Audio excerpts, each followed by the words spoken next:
This is called Coming Out as a Straight Ally.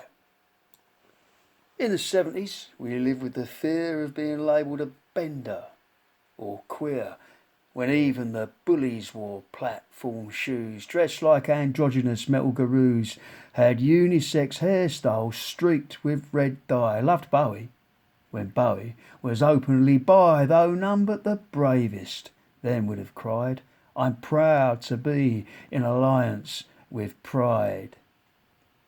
Back when the alpha males guarded the grounds, their hares either hid or ran with the hounds, and I, being neither, yet still all the same, hung out with the pack in search of fair game. Such being the same as it ever was for wilfully ignorant mobs of yobs, of which I was part.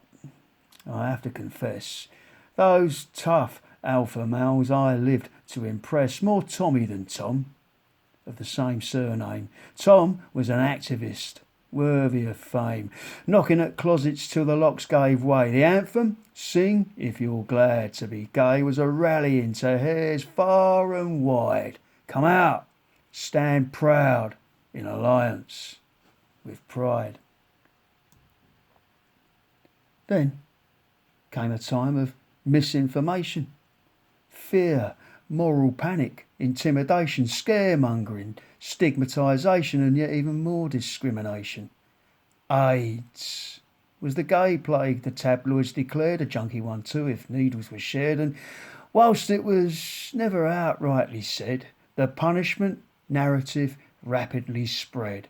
Nigh only the Terence Higgins Trust raised issues rarely, if ever, discussed, and it must have been a decade at least before the storm calmed, though never quite ceased.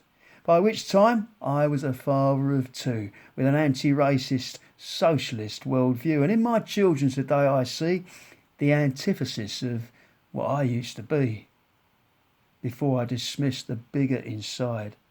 Am I now proud in alliance with Pride? What does it mean to be a straight ally? If I looked a trans person in the eye and pledged undying solidarity, would they believe in my sincerity? Again, I ask, what does it mean? Am I really how my lesbian best friend sees me? Do I respect sexual diversity and support it unconditionally? And as for the narrative anti-queer, will I act accordingly, making clear my opposition when I hear or witness remarks or behaviour heterosexist, homophobic or transphobic? And what's more, am I able and willing to explore and understand these forms of biases within myself, a heterosexual cis man in his 60s whose past bigotry has been laid bare for everyone to see? Did I type straight ally in Google search? I did indeed, and upon my research it appears I tick every box. So yes, I'm a straight ally, nothing more nor less. And if the old bigot has somehow survived, his life support system long cut off, denied, he's less than the ghost he'd be had he died. I'm proud to be in alliance with Pride.